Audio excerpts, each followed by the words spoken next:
दोस्तों 21st century के इस मॉडर्न वर्ल्ड में नेशंस अपनी सक्सेस, स्ट्रेंथ, सोवरेनिटी इंश्योर करते हुए अपने लोगों को प्रोटेक्शन प्रोवाइड करते हैं। और सिर्फ डिफेंस एस्टैब्लिशमेंट्स ही ऐसे सेगमेंट्स हैं जो ये इंश्योर करते हैं। अपने सिटीजन्स को प्रोटेक्शन देने के साथ ही डिफेंस सेक्टर किसी भी कंट्री के रीजनल और ग्लोबल स्फीयर ऑफ इन्फ्लुएंस को भी डिफाइन करता है। यानी एक तरह से देखा जाए तो एक स्ट्रॉन्ग डिफेंस वर्ल्ड स्टेज में कंट्री की डोमिनेंस शो करता है। अब जरा सोचिए, यदि डिफेंस सेक्टर ही सिर्फ इंपोर्ट्स पर डिपेंडेंट हो तो क्या कोई भी कंट्री वर्ल्ड लीडर बनने का सपना देख सकती है? जवाब साफ है दोस्तों। एक्सपर्ट्स द्वारा डिफेंस में सेल्फ सफिशिएंट होना किसी भी कंट्री को इंटरनेशनल लेवल पे कम्पीट करने के लिए सबसे महत्वपूर्ण माना जाता है। हमारे देश के डिफेंस एस्टैब्लिशमेंट्स भी इंडियन इकोनॉमी का एक मेजर स्पेंडिंग सेक्टर है, जहां 2020-21 फिस्कल ईयर में जीडीपी का 2.1% डिफेंस के लिए एलोकेट किया गया और 2021-22 फिस्कल ईयर में टोटल गवर्नमेंट एक्सपेंडिचर का 13.5% सिर्फ डिफेंस में खर्च किया गया, जो कि किसी भी सेक्टर के कंपैरिजन में सबसे हाईएस्ट स्पेंडिंग है।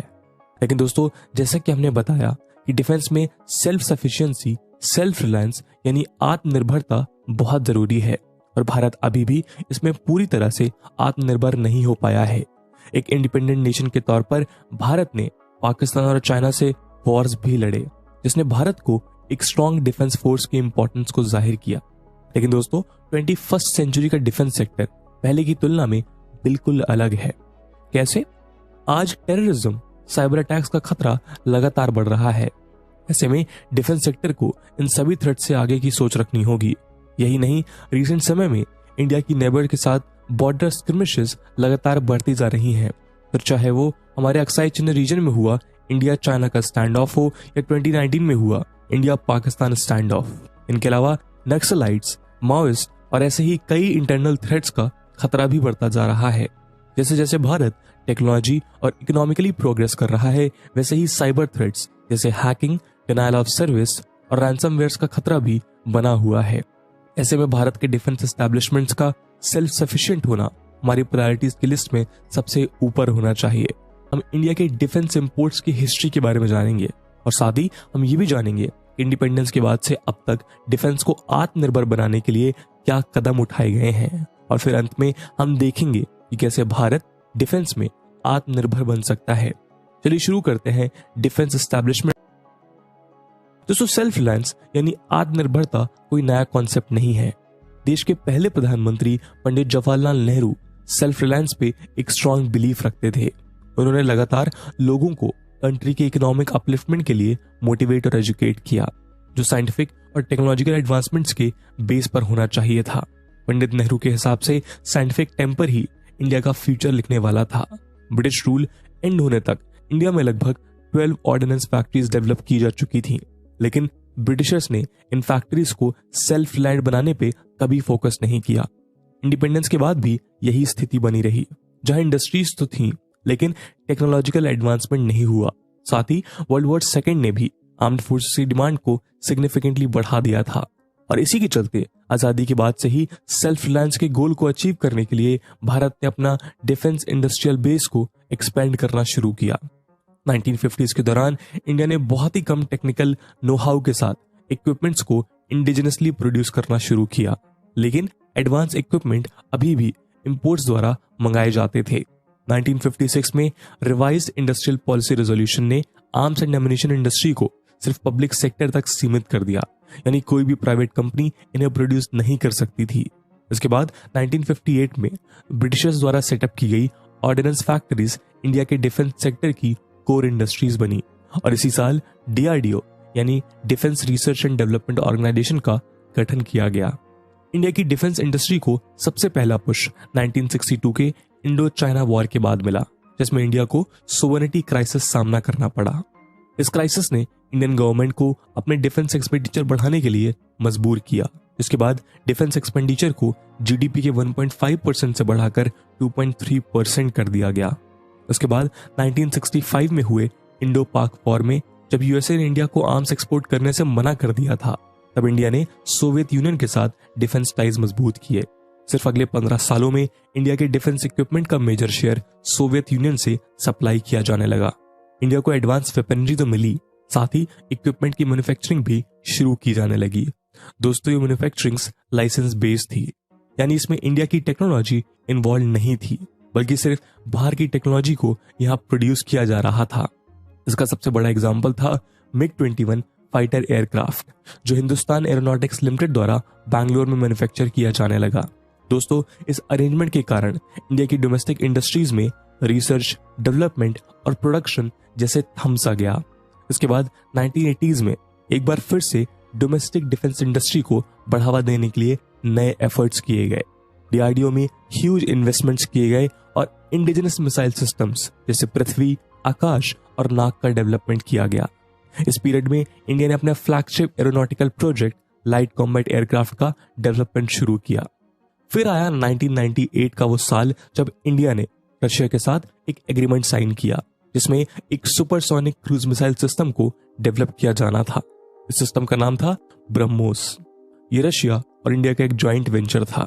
1990s में एक इंपॉर्टेंट डेवलपमेंट और हुआ जब इंडिया में लिबरलाइजेशन का दौर शुरू हुआ और साथ ही कई प्रोग्रेसिव इकोनॉमिक रिफॉर्म्स लाए गए। इस लिबरलाइजेशन का इफेक्ट डिफेंस सेक्टर में भी पड़ने वाला था। रिफॉर्म्स के बाद 21st सेंचुरी की शुरुआत में इंडिया ने अब स्टेट रन एंटरप्राइजेस और सेंट्रली प्लान्ड इकोनॉमी को पीछे छोड़ दिया था और यहां से भारत के इतिहास में पहली बार डिफेंस इंडस्ट्री में प्राइवेट सेक्टर की एंट्री का रास्ता साफ हुआ। प्राइवेट सेक्टर को डिफेंस इंडस्ट्री का पूरा एक्सेस दिया गया। 2006 की डिफेंस प्रोक्योरमेंट पॉलिसी में पहली बार मेक कैटेगरी को इंट्रोड्यूस किया गया। इस कैटेगरी में इंडिजिनस रिसर्च, डिजाइन, डेवलपमेंट और प्रोडक्शन पर फोकस किया जाना था। इस पॉलिसी में गवर्नमेंट ने 80% तक प्रोडक्शन कॉस्ट्स का भार उठाने का वादा किया। यहां तक कि डिफेंस सेक्टर में 26% तक FDI को अलाउ किया गया। लेकिन एडवांस वेपनरी के लिए गवर्नमेंट अभी भी इंपोर्ट्स पर आश्रित थी। जैसे सुखोई 30 MKI को एयरफोर्स में शामिल किया गया, नेवी के लिए सबमरीन्स और मिसाइल डिस्ट्रॉयर्स परचेज किए गए और आर्मी के लिए हॉविट्जर्स, लॉन्ग रेंज गन्स परचेज की गई। इसके बाद अगली इंपॉर्टेंट पॉलिसी थी 2013 की डिफेंस प्रोक्योरमेंट पॉलिसी। इस पॉलिसी में डोमेस्टिक प्रोक्योरमेंट को बूस्ट करने की कोशिश की गई। इस पॉलिसी में इंडिजिनस डिफेंस इक्विपमेंट को प्रेफर्ड चॉइस अनाउंस किया गया। इसके बाद से इंडिया लगातार सेल्फ रिलायंस के अपने ऑब्जेक्टिव की तरफ बढ़ता जा रहा है। भारत उन चंद देशों में शामिल है जिसने खुद के intercontinental ballistic missiles, aircraft carriers और न्यूक्लियर सबमरीन्स को डेवलप किया। लेकिन उसके साथ ही इंडिया ने टेक्नोलॉजिकली एडवांस नेशंस का सपोर्ट लेना बंद नहीं किया। आगे बढ़ते हैं और देखते हैं नेक्स्ट सिग्निफिकेंट डिफेंस पॉलिसी जो 2016 में आई, डिफेंस प्रोक्योरमेंट पॉलिसी 2016। दोस्तों 2014 तक पब्लिक सेक्टर में रिसर्च एंड डेवलपमेंट पर फोकस और फंडिंग दोनों की ही कमी थी। इसके साथ FDI या फिर प्राइवेट सेक्टर कोई खास इन्वॉल्वमेंट नहीं दिखाई दिया। लेकिन 2014 के बाद डिफेंस में एक बड़ा चेंज देखने को मिला। इस पॉलिसी के तहत कुछ इंपॉर्टेंट पॉलिसी मेजर्स लिए गए, जैसे प्रोक्योरमेंट की एफिशिएंसी बढ़ाई गई, ईज ऑफ बिजनेस पर फोकस किया गया और एंट्री बैरियर्स को भी कम किया गया, जिससे प्राइवेट सेक्टर की एंट्री आसान हो पाती। प्राइवेट सेक्टर को बड़े इंसेंटिव्स देने की बात की गई। इसके साथ ही ट्रांसपेरेंसी पर भी ध्यान दिया गया। लाइसेंसिंग प्रोसेस को आसान किया गया, जो प्राइवेट प्लेयर्स को रोकने का सबसे बड़ा कारण था। FDI को भी 26% से बढ़ाकर इस पॉलिसी में ऑटोमेटिक रूट से 49% कर दिया गया। गवर्नमेंट अप्रूवल रूट से 49% से ज्यादा FDI की भी मंजूरी दे दी गई। डिफेंस प्रोक्योरमेंट पॉलिसी 2016 में मेक इन इंडिया को भी प्रमोट किया गया। इस पॉलिसी में एक by Indian ITDM procurement category को इंट्रोड्यूस किया गया। दोस्तों ITDM का मतलब है indigenously designed, developed and manufactured. इस कैटेगरी को टॉप प्रायोरिटी पर रखा गया। तो दोस्तों ये था एक हिस्टोरिकल पर्सपेक्टिव। आइए अब आगे बढ़ते हैं और देखते हैं करंट सिनेरियो, जहां हम देखेंगे कि डिफेंस सेक्टर को आत्मनिर्भर बनाने के लिए क्या मेजर्स लिए जा रहे हैं।